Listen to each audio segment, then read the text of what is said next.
साक्षी की वेदी। आज का यह वचन यहोशू की पुस्तक के 22वें अध्याय से लिया गया है। यह उस वेदी के बारे में है जो हम सभी को यह प्रमाणित करती है कि यहोवा ही परमेश्वर है, और यह वेदी उसी का प्रमाण है। इसलिए यहोशू के साथियों ने उस समय उस वेदी का नाम साक्षी की वेदी रखा था। यह उस समय की बात है जब यहोशू के नेतृत्व में इस्राएलियों ने यरदन नदी को पार करते हुए कई कस्बों और शहरों को पार किया और परमेश्वर द्वारा वादा किए गए देश में पहुंचे। फिर उस देश में रहते हुए उन्होंने जाना कि जिस देश की प्रतिज्ञा परमेश्वर ने अपने लोगों से की थी, वहां बहुत से ऐसे राष्ट्र और लोग थे जो मूर्तियों की पूजा करते थे और अपने दुष्ट तरीकों के लिए जाने जाते थे। तब इस्राएलियों ने परमेश्वर की सहायता से अधिकांश भूमि पर कब्जा कर लिया, लेकिन इस्राएल के 7 गोत्र अभी भी थे जिन्होंने अभी तक उस क्षेत्र पर कब्जा नहीं किया था। तब यहोशू और इस्राएलियों ने उस देश के बीच में शीलो नामक स्थान में तंबू खड़ा किया। यहाँ से यहोशू ने 7 गोत्रों में से 3-3 पुरुषों को देश का भेद लेने के लिए भेजा। फिर चुने गए व्यक्ति उस भूमि को देखने और उसका विवरण लिखने चले गए, और जब वे लौट के आए तब यहोवा के निर्देश अनुसार सारे प्रदेश इस्राएल के विभिन्न परिवार समूह को दिए गए। प्रदेश का बंटवारा करने के लिए शिलो में याजक एलियाजर, नून का पुत्र यहोशू और हर एक परिवार समूह के प्रमुख एकत्र हुए। वे यहोवा के सामने मिलाप वाले तंबू के द्वार पर इकट्ठे हुए थे और उन्होंने प्रदेश का विभाजन पूरा कर लिया। फिर लेवी वंशी परिवार समूह के शासक बातें करने के लिए याजक एलियाजर, नून के पुत्र यहोशू और इस्राएल के अन्य परिवार समूहों के शासकों के पास गए और उनसे कहा, यहोवा ने मूसा को आदेश दिया था कि तुम हम लोगों को रहने के लिए नगर दोगे और तुम हम लोगों को मैदान दोगे जिसमें हमारे जानवर चर सकेंगे। इसलिए लोगों ने यहोवा के इस आदेश को माना और उन्होंने लेवी वंशियों को ये नगर और क्षेत्र उनके पशुओं को दिए। 6 शहरों को शरण स्थल के रूप में चुना गया था, और अगर किसी ने गलती से किसी को मार डाला तो वे शरण के शहर में भाग सकते थे और बदला लेने वाले किसी से भी सुरक्षित रह सकते थे। शरण नगर में यहूदियों और विदेशियों दोनों का न्याय होगा, और यदि निर्दोष हो तो वे वहां सुरक्षित रह भी सकते थे। तो इस तरह यहोवा ने इस्राएलियों को वह सारा देश दिया जिसका उसने उन्हें वचन दिया था। उन्होंने इसे जीत लिया और वहां रहने लगे। यहोवा ने अपने वचन के अनुसार उन्हें शांति प्रदान की। फिर कनान देश पर विजय प्राप्त करने के बाद यहोशू ने रूबेन, गाद और मनश्शे के परिवार समूह के सभी लोगों की एक सभा की और उनसे कहा, तुमने मूसा के दिए सभी आदेशों का पालन किया है। मूसा यहोवा का सेवक था और तुमने मेरे भी सभी आदेशों का पालन किया, और इस पूरे समय में तुम लोगों ने इस्राएल के अन्य लोगों की सहायता की है। तुम लोग यहोवा के उन सभी आदेशों का पालन करने में सावधान रहे जिन्हें तुम्हारे परमेश्वर यहोवा ने तुम्हें दिया था।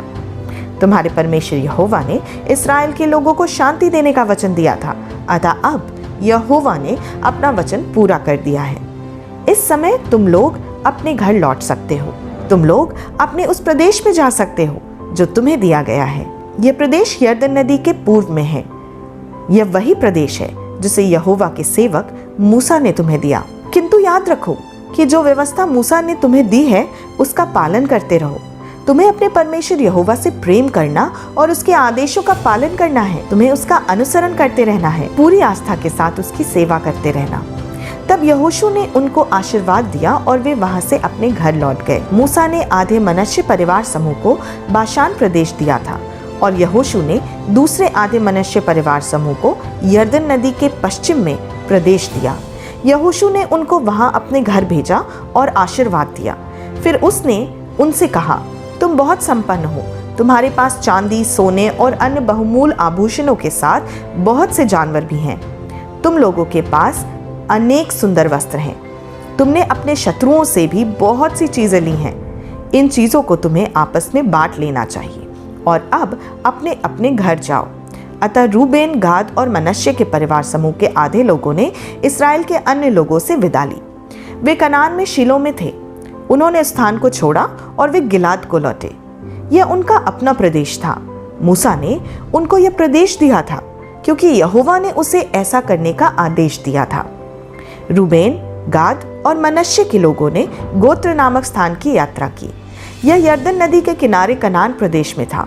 उस स्थान पर लोगों ने एक सुंदर वेदी बनाई, किंतु जब इस्राएल के लोगों के अन्य समूहों ने उस वेदी के विषय में सुना जो इन तीनों परिवारों के समूहों ने बनाई थी, तब सभी परिवार समूह इन तीनों परिवार समूहों पर बहुत क्रोधित हुए। वे एकत्र हुए और उन्होंने उनके विरुद्ध युद्ध करने का निश्चय किया।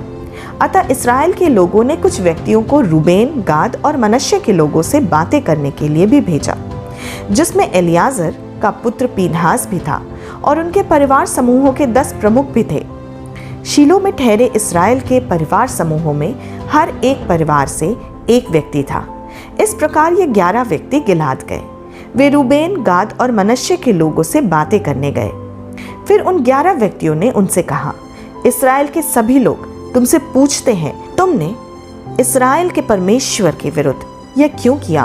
तुम यहोवा के विपरीत कैसे हो गए? तुम लोगों ने अपने लिए वेदी क्यों बनाई? तुम जानते हो कि यह परमेश्वर की शिक्षा के विरुद्ध है।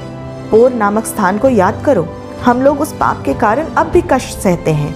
इस बड़े पाप के लिए परमेश्वर ने इस्राएल के बहुत से लोगों को बुरी तरह बीमार कर दिया था और हम लोग अब भी उस बीमारी के कारण कष्ट सह रहे हैं। और अब तुम वही कर रहे हो। तुम यहोवा के विरुद्ध जा रहे हो। क्या तुम यहोवा का अनुसरण करने से मना करोगे? यदि तुम जो कर रहे हो बंद नहीं करते तो यहोवा इस्राएल के हर एक व्यक्ति पर क्रोधित होगा। यदि तुम्हारा प्रदेश उपासना के लिए उपयुक्त नहीं है तो हमारे प्रदेश में आओ। यहोवा का तंबू हमारे प्रदेश में है। तुम हमारे कुछ प्रदेश ले सकते हो और उनमें रह सकते हो, किंतु यहोवा के विरुद्ध मत हो। अन्य वेदी मत बनाओ। हम लोगों के पास पहले से ही अपने परमेश्वर यहोवा की वेदी मिलाप वाले तंबू में है। जेरा के पुत्र आकान को याद करो। आकान अपने पाप के कारण मरा। उसने उन चीजों के संबंध में आदेश का पालन करने से इनकार किया जिन्हें नष्ट किया जाना था। उस एक व्यक्ति ने परमेश्वर के नियम को तोड़ा, किंतु इस्राएल के सभी लोगों को दंड मिला। आकान अपने पाप के कारण मरा, किंतु उसके पाप के कारण बहुत से अन्य लोग भी मरे। रूबेन, गाद और मनश्शे के परिवार समूह के लोगों ने 11 व्यक्तियों को उत्तर दिया। उन्होंने ये कहा, हमारा परमेश्वर यहोवा है। हम लोग फिर दोहराते हैं कि हमारा परमेश्वर यहोवा है और परमेश्वर जानता है कि हम लोगों ने यह क्यों किया। हम लोग चाहते हैं कि तुम लोग भी यह जानो। तुम लोग उसका निर्णय कर सकते हो जो हम लोगों ने किया है। यदि तुम लोगों को यह विश्वास है कि हम लोगों ने पाप किया है तो तुम लोग हमें अभी मार सकते हो। यदि हमने परमेश्वर के नियम को तोड़ा है तो हम कहेंगे कि यहोवा स्वयं हमें सजा दे। क्या तुम लोग यह सोचते हो कि हम लोगों ने इस वेदी को होम बलि चढ़ाने और अन्न बलि तथा मेल बलि चढ़ाने के लिए बनाया है? तो नहीं, ऐसा बिल्कुल नहीं है। हम लोगों ने इसे इस उद्देश्य से नहीं बनाया है। हम लोगों ने ये वेदी इसलिए बनाई है क्योंकि हम लोगों को भय था कि भविष्य में तुम्हारे लोग हम लोगों को अपने राष्ट्र का एक भाग नहीं समझेंगे।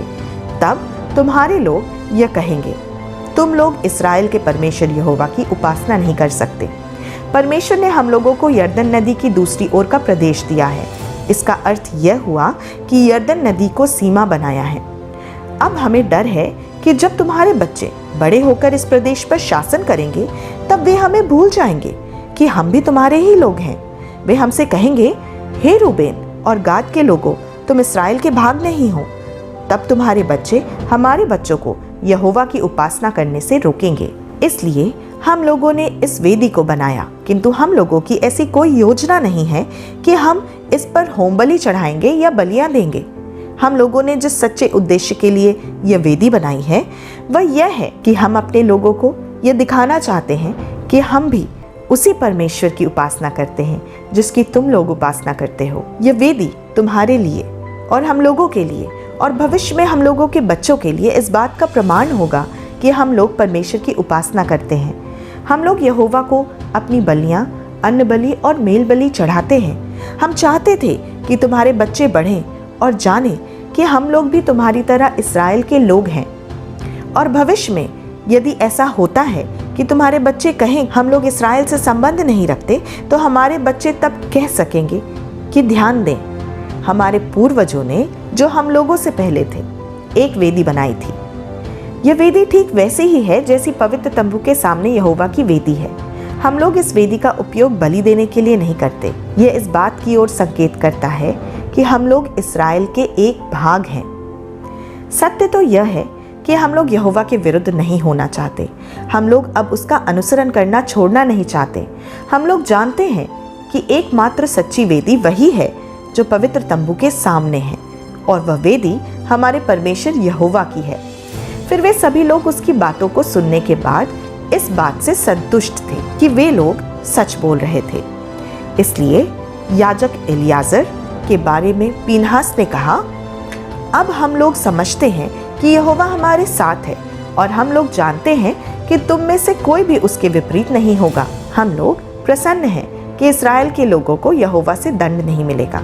तब पीनहास और प्रमुखों ने उस स्थान को छोड़ा और वे अपने घर की ओर चले गए। उन्होंने रूबेन और गाद के लोगों को गिलाद प्रदेश में छोड़ा और कनान को लौट गए। वे लौटकर इस्राएल के लोगों के पास गए और जो कुछ हुआ था उनसे कहा। इस्राएल के लोग भी संतुष्ट हो गए। वे प्रसन्न थे और उन्होंने परमेश्वर को धन्यवाद दिया। उन्होंने निर्णय लिया कि वे रूबेन, गाद और मनश्शे के लोगों के विरुद्ध जाकर नहीं लड़ेंगे। उन्होंने उन प्रदेशों को नष्ट न करने का निर्णय किया। फिर रूबेन और गाद के लोगों ने कहा, यह वेदी सभी लोगों को यह बताती है कि हमें यह विश्वास है कि यहोवा परमेश्वर है, और इसलिए उन्होंने वेदी का नाम प्रमाण रखा, यानी साक्षी की वेदी। अब आइए देखें ये वचन हमें क्या बताता है। पहले हमें समझना होगा कि वेदी किसे कहते हैं और इसकी क्या विशेषता है।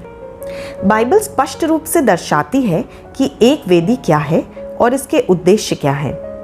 अब साधारण शब्दों में समझें तो वेदी को धार्मिक उद्देश्यों के लिए, प्रभु को भेंट चढ़ाने के लिए बनाया जाता है। यह आमतौर पर एक सपाट सतह वाला एक उठा हुआ मंच होता है। बाइबल में ऐसी वेदियों के 400 से अधिक संदर्भ दर्ज हैं। जब इस्राएली यहोवा के लिए कुछ भी लाते थे तो वह उसे परमेश्वर की वेदी पर चढ़ाया करते थे। पर यहाँ जिस वेदी की बात हो रही है वह चढ़ावे के लिए नहीं है, बल्कि वो साक्ष्य की वेदी है जो यह दर्शाती है कि प्रभु उनका परमेश्वर है और हमेशा उनका परमेश्वर रहेगा। वेदी शब्द का उपयोग पहली बार उत्पत्ति के 8वें अध्याय के 20वें पद में किया गया है। तब नूह ने संदूक छोड़ने के बाद यहोवा के लिए एक वेदी बनाई। हालांकि यह विचार उत्पत्ति के 4 अध्याय के 3 और 4 पद में भी मौजूद था, जब कैन और हाबिल अपना बलिदान प्रभु के लिए लाए। सबसे अधिक संभावना है कि उन्होंने किसी प्रकार की वेदी पर अपना चढ़ावा चढ़ाया था, भले ही उस वचन में वेदी शब्द का उपयोग नहीं किया गया है। और यहाँ जिस साक्षी की वेदी की बात हो रही है वो हमारे लिए भी है कि हम यह कभी ना भूलें कि हमारा परमेश्वर कौन है, और हमें उसकी उपासना सच्चे मन से करनी चाहिए और मूर्ति पूजा से दूर रहना चाहिए, जो उन दिनों और हमारे समय में भी बहुत की जाती है। और जैसा कि हम सभी जानते हैं कि परमेश्वर की 10 आज्ञाओं में ये दर्ज है कि तू अपने लिए कोई मूर्ति खोदकर न बनाना, न किसी की प्रतिमा बनाना जो आकाश में या पृथ्वी पर या पृथ्वी के जल में है। परमेश्वर की महिमा और सच्ची उपासना को बनाए रखने के लिए हमें इस्राएलियों के जीवन से सीख लेनी चाहिए, और ये सीखना चाहिए कि इस्राएलियों का जीवन कितनी कठिनाइयों और मुसीबतों से बीता, पर उनका विश्वास और प्रेम परमेश्वर से हटा नहीं, बल्कि उन्होंने अपने आने वाली पीढ़ी के लिए एक साक्षी की वेदी तैयार की, ताकि उनकी आने वाली पीढ़ी भी अपने उद्धारकर्ता परमेश्वर से बनी रहे। हमारे जीवन के हर कोने को इस सत्य को स्मरण करना चाहिए कि यीशु ही हमारा ईश्वर और उद्धारकर्ता है, और हमें अपने जीवन के अंत तक उसकी सेवा करनी चाहिए। अब ये सवाल आपसे है, क्या आपने अपनी आने वाली पीढ़ी के लिए कोई वेदी या मार्ग तैयार किया है जिससे आपकी आने वाली पीढ़ी भटके नहीं और अपने परमेश्वर के हमेशा भय में और उसको स्मरण रखने वाली हो सके? यह हमारा उत्तरदायित्व है कि हम अपने हृदय में प्रभु के लिए एक वेदी बनाएं और हमेशा उसको स्मरण रखें, और उस वेदी पर परमेश्वर के सामने अपने पाप, दुख, दोष और कमजोरियां लेकर उन्हें एक होम बलि की तरह चढ़ाएं, जिससे परमेश्वर की आग उन्हें भस्म कर दे और हम सदैव ये सब बुरी चीज़ों से दूर रहें। यही समय है कि हम अपने और अपने प्रियजनों के दिलों में अपने प्रभु परमेश्वर के लिए एक वेदी तैयार करें जो हमें परमेश्वर के दिखाए मार्गों में चलने में मददगार हो। जैसे इस्राएलियों के जीवन में हम सब ने देखा कि इतनी कठिनाइयों के बावजूद परमेश्वर ने हर मुश्किल घड़ी में उनका साथ नहीं छोड़ा, और ये सब इसलिए हुआ क्योंकि वे परमेश्वर के नजदीक और उसके दिखाए मार्गों पर चलने वाले लोग थे। उम्मीद करती हूँ कि आज का ये वचन आपको अच्छा लगा होगा। इसे आप अपने दोस्तों और रिश्तेदारों में शेयर करें ताकि परमेश्वर का वचन हर एक विश्वासी मनुष्य तक पहुंचे और वो उससे लाभ पाए। हमारे प्रभु यीशु की दया और कृपा आप सब पर बनी रहे। जय मसीह की।